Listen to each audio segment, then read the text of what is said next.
Okay, let's continue our series on building a membership site. Was a little bit of a delay there in the timeline. All right, so basically in this one, we are going to go ahead and build a nav menu, and I'm going to show you how to control the nav menu based on your membership. All right, so let's go ahead and get moving.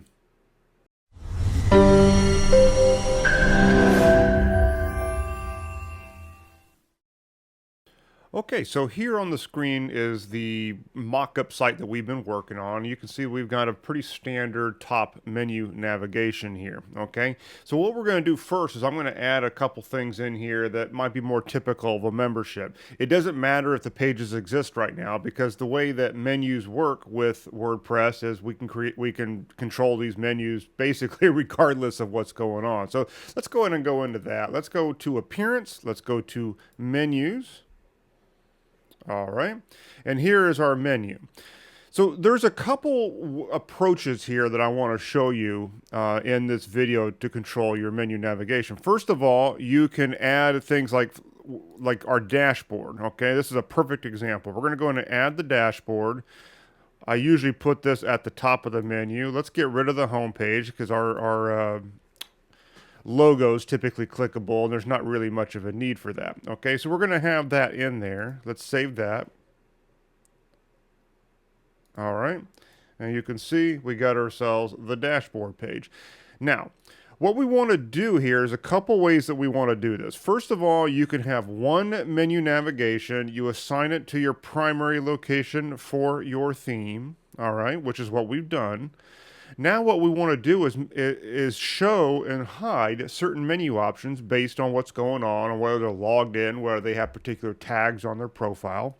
And we do that using WP Fusion's integration with the menu. So it says WP Fusion menu settings. Right now, everything is set to everyone. However, I could very easily make it to where this particular one, and which would make sense for the dashboard, is only shown to logged in users. Now you can also see that if we choose that particular setting, we also have the ability to add tags in here. Okay, now I don't remember what tags we had in there, but basically the tag drop down from Fluent CRM in this case would then show up and we can select any tags. So if we have different member levels, for example, we can choose which tags show that. For a dashboard, typically it would only be shown to logged in users. So let's go ahead and save that. Once again, I happen to be logged in here, of course. All right, so it shows up. But if I were to open this up in a private browser window, you can see that the dashboard is not showing up because in this particular window, I am not logged in. Okay. So coming back to this screen, you can see that when you actually know what your tags are, like member, okay, you can see that I can actually select it. So they would have to have that particular tag in order for that menu option to show up. Let's say that if they have to have bought one of our individual workshops and you have a tag to a specific product. So for example, customer. And let's say they have to have bought the workshop A in order to see this dashboard link. This is how you can do this type of stuff in order to actually take control over the menu. And then you also have, of course, the option to show these only to logged out users. So that's something you may want to do for, let's say, an about page or an opt-in page or, let's say, a registration page or something like that. Those types of things may not make sense to show to people who are already logged in. You know, you might wonder, why would you want to hide the about page? You don't have to, but of course, if somebody's already registered on your site, they already probably know who you are, they know what you're all about, so why take up menu navigation space for that particular purpose? Now in this video series, I am using the Cadence theme, and so it provides these particular display locations, okay? You might look at this one, logged in and logged out, and think, well, where would those go, okay? This is typically, and we'll do this in just a second, but this is if you want to add a My Account area to your header, and then you can control the drop-down menu that shows up underneath that. But I don't typically use that. I usually just stick with the primary location here. Now, depending on your theme, and if you're using something else else other than Cadence, you might have different display locations that show up.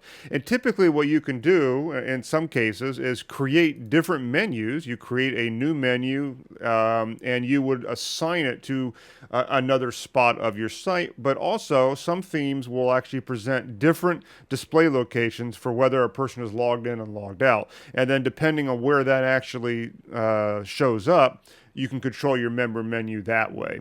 Again, these particular options here are not for your main header navigation in the case of Cadence. This would be for a My Account dropdown, which we're not currently using on our site. Okay, so what I just showed you with regard to how I added that dashboard and I use these settings here is pretty much how I do this on everybody's site. But there's one other thing I wanted to show you, and that's if you go to the WP Fusion settings. All right, and if on this main settings page, if you scroll down just a little bit, you will have this option here called Hide from Menus. And you can see that I don't keep it checked. But if I check this, then basically it will then hide things automatically from the menu if our permissions on that page are set so that that person who's logged in cannot see it. Okay.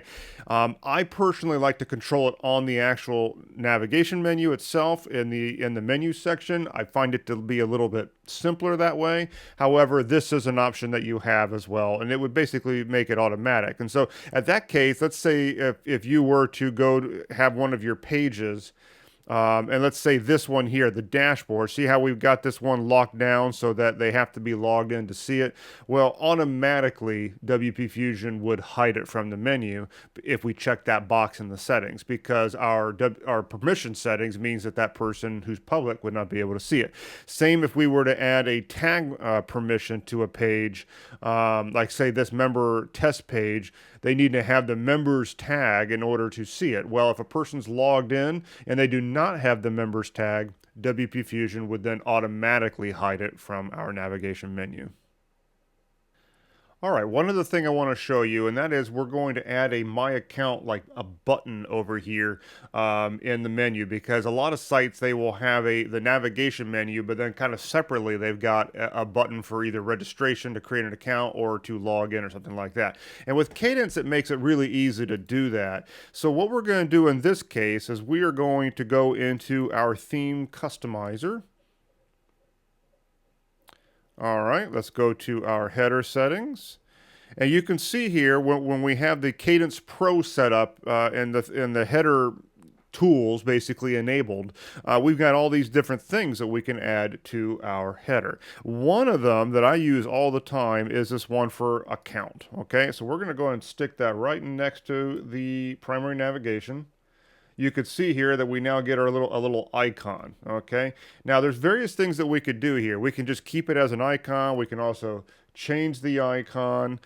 We can do an icon plus a label, in which case we put the word account next to it.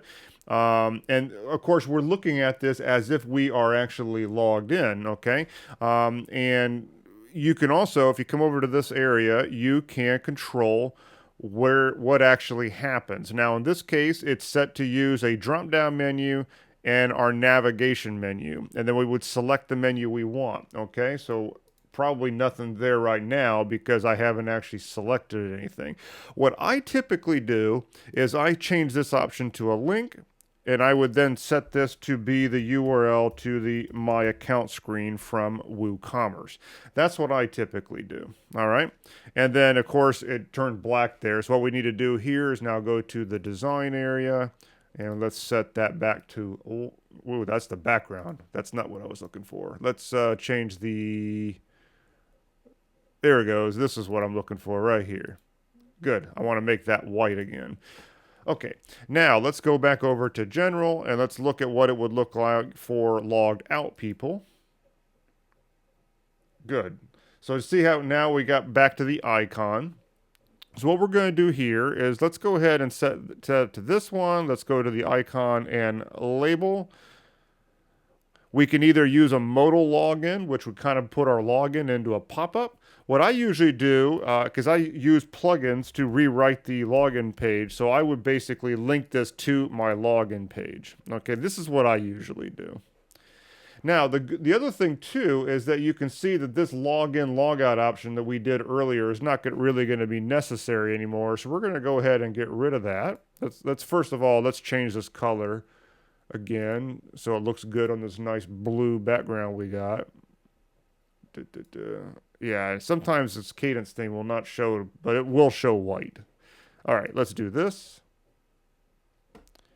All right, now let's go ahead and do that. There it is. For good measure, sometimes it's nice to put a little divider in there, so let's do that. Let's put a divider between that and the nav menu. Let's go ahead and change the color of that to a pretty light color like that.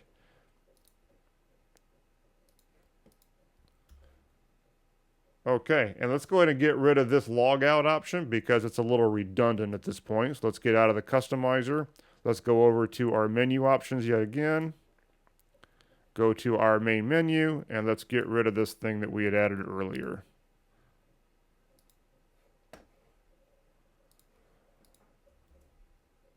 Okay, there we go. Now, let's see about pulling up the private browser window we had earlier. Oh, I got to clear the cache. Okay, and here after I cleared the cache, you can see what this option would look like if a person is not actually logged in. Might actually make a little sense to move this menu over into the menu, or sorry, into the middle. So let's go ahead and do that real fast. Yeah, so here's the login version. So what we're going to do is we're going to go back to our, go back to our theme customizer. Go back to the header area. And we're going to go in and move the primary navigation, if I can just grab it, right into the middle. Cool. It'll be like that. All right. And now, there we go. So you can start to see how these things can come together. And of course, with Cadence, you get all these other things. We could add a search icon over here like that. And that will pop up a little search box. You got all these little different things that we can add up into our menu navigation with Cadence. But this is not really a tutorial video on using Cadence per se, but I just wanted to show you how to start taking control of your header and how to start controlling the permissions and what shows up conditionally based on logged in, logged out, things like that. All right, well, there you have it. I think that makes it fairly clear on how to control your top navigation for your membership site, of course, using WP Fusion. Now, if you're using a different platform like MemberPress or something like that, it's got similarities, but the interface is a little bit different. We're not using the tag, stuff like that. It would be based on member levels and that type of setup. But that's just not the way I do it, so therefore I'm not going to show it to you that way. Keep in mind that the same functionality that we're using in the top menu would work on any other type of menu that you're using, including footers and stuff like that. So if you did want to apply those types of permissions to other menus on the site, you can do that. It would also work in drop-down menus. It's all the same functionality of presenting whether they can view it if they're logged in, logged out, and then if you want to assign particular tag permissions, you can do that. Now, one word of advice I would just give you from experience is don't stuff your nav menu. A lot of people, they put way too many options into their nav menu. It's okay to, instead of stacking everything into drop downs and all that, you can just take them to another navigation page and then link out to different sub pages from there. It doesn't all have to be in the top menu because then it just becomes a little bit unwieldy to navigate that thing. All right, so if you have any questions or you need any assistance with this, feel free to ask away in the comments below. I'll see you on the next video in the series. Hey, before I leave you, I wanted to invite you to subscribe to the WP Edge. It's my free weekly newsletter. I send it out every Monday morning. It's designed specifically for people who are using WordPress for the purposes of business. And so it's a combination of strategy, but also some tactics in terms of doing some of the tech stuff on your website. So don't miss the next issue. It will be sent to you this next Monday, of course, and every other Monday thereafter. I think I just sent out issue 512, so we're definitely well into it by now. You can also check out the archives over at blogmarketingacademy.com. But if you'd like to get subscribed, just go over to thewpedge.com. It will take you right to it, and I will see you on Monday morning.